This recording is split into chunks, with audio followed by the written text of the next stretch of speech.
What happens when you decide to bring a medical malpractice case and your memory of the events differs from what's actually in the medical record? Is it going to make a difference? Will it impact your particular case? Would you like to know the answer? Come join me on this deserted island as I share with you the answer to that question. Hi, I'm Gerry Oginski. I'm a New York medical malpractice and personal injury attorney. Okay, so let's say you believe that your doctor was careless and caused you significant harm and injury. And now you find the best attorney you can to evaluate whether or not you have a case. As part of that investigation, your attorney sits down with you for an hour and a half, and now asks you every possible question under the sun. And he says, listen, I have to go ahead and get all of your medical records before I can come to a conclusion or a decision about whether or not you have a valid case. And it's not just that the attorney has to review your records in New York, it's that he has to have all of your medical records reviewed by a medical expert.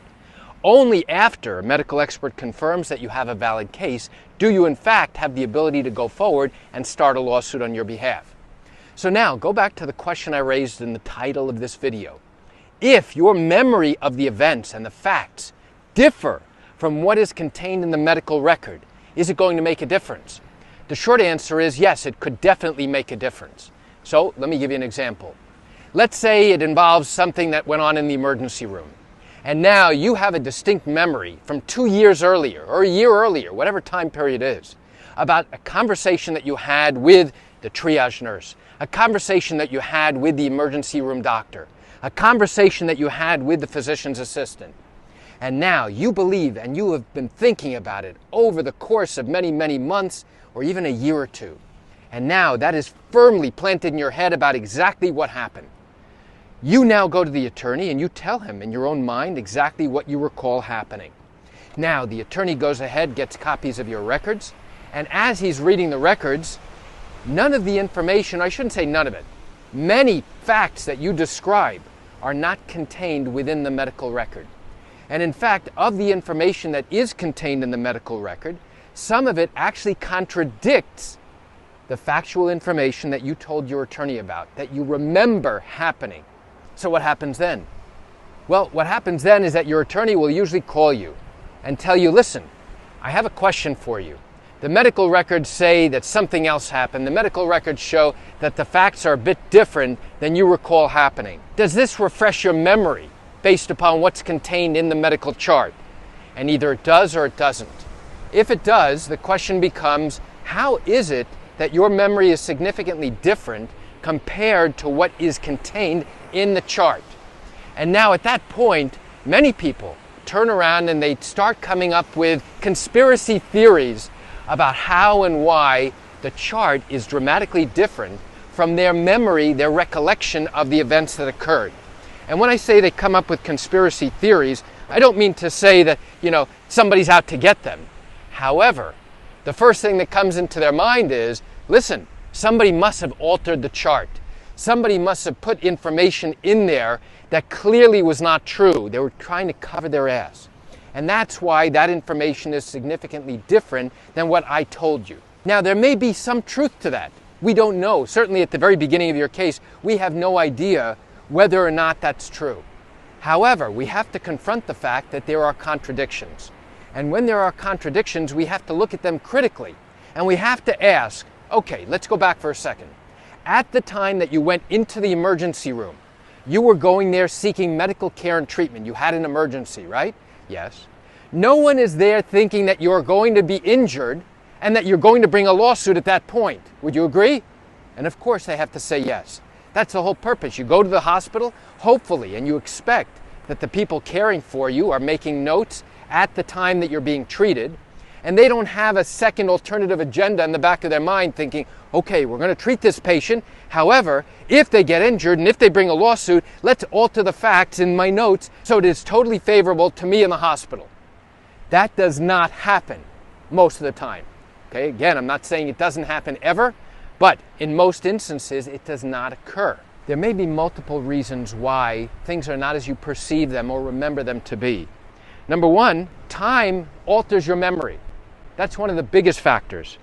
And we perceive a particular memory or a particular conversation, and we tend to select out the most interesting or the most memorable part of it. And then our mind tries to fill in the blanks.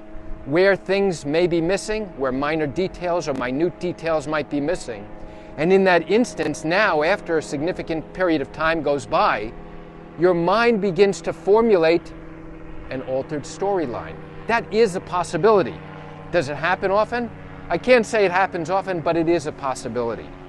Another possibility is that whoever entered the notes in the emergency room, for example, may not have been accurate or correct in exactly what they heard you say and how they transcribed it in the hospital record. That is a possibility. So we account for those minute little variances in what you have described, as well as their perception of it and how they recorded it in the chart. So the question also becomes, okay, how does this affect your case?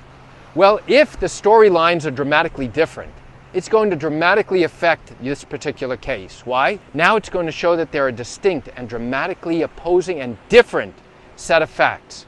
And that is a problem. Why? Because if your case goes all the way to trial, the defense is going to make the same argument I raised a few moments ago, which is, when the patient came into the emergency room, they were there to seek emergency treatment. There's no ulterior motive about trying to hide any care and treatment that the patient received. There's nothing there to hide or indicate that the patient had suffered any injury and somebody's trying to protect himself from liability in a particular legal case. There's none of that. So you have to wonder and ask, okay, how can we deal with these different set of facts? Here's one strategy of how to deal with that. During the course of your lawsuit, I have an opportunity to question the various doctors and hospital staff who are involved in your particular care. They have in their minds, based upon the hospital record and whatever they remember happening, a clear understanding of what they believe the facts to be. And they are going to deny all of your allegations. They're going to deny that they did anything wrong. They're going to deny that whatever they did caused you harm. They are also going to deny that you have suffered significant harm and injury. So what do you think would happen if now I turn around and say, okay, Dr. Jones, I want you to assume for the purposes of my question that Mrs. Jones told you A, B, and C when she came into the emergency room, which I know is different than what you recall. If she told you A, B, and C, would you agree that good medical care requires that you do X, Y, and Z? And if the doctor is being honest, he's going to say yes, that is true. If what she said is A, B, and C, then yes, in this instance, I would have to do X, Y, and Z. Now, I want you to assume that an hour later, this is what occurred according to the patient's recollection. If that were true, would you agree that failing to do A, B, and C, and D, and E, or whatever else it is, that would be a departure from the standard of care? And again, if the doctor is being honest, then the answer should be yes, I would agree that if she had complained or told us about this particular problem, then yes, we should have done the following things. In that instance, now I'm getting the doctor to basically acknowledge that if our version of the facts are true, then the outcome or the actual actions by the hospital staff, specifically by what he would do, or the nurse, or the PA would do, are dramatically different. Now, why do I do that? I do that because during a pretrial deposition, I have the ability to learn from the doctor exactly what was done and why. And now, these types of medical malpractice cases, they are civil lawsuits. And this all comes down to credibility.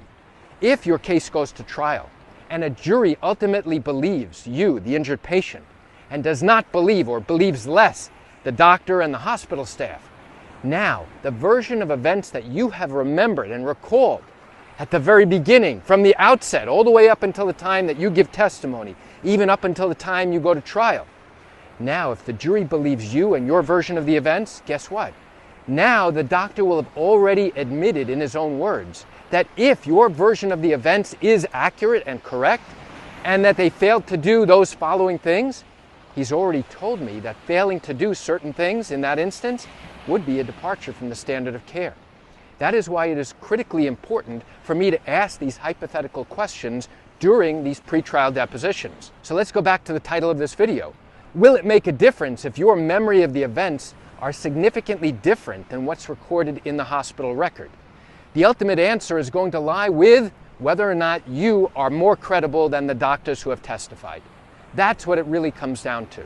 And if the jury believes you and your version of the events, then yes, it will make a significant difference and impact, hopefully impact, the jury's ultimate decision. You know, I realize you're likely watching this video because you have questions or concerns about your own matter. Well, if you have not yet started a lawsuit and your matter happened in New York and you're thinking about bringing a case but still have questions that need to be answered, what I invite you to do is pick up the phone and call me. You know, I answer questions like yours every single day, and I'd love to chat with you. You can reach me at 516-487-8207 or by email at Gerry, Gerry, at Oginski-law.com. Well, that's it for today's video. I'm Gerry Oginski. Have a fantastic day.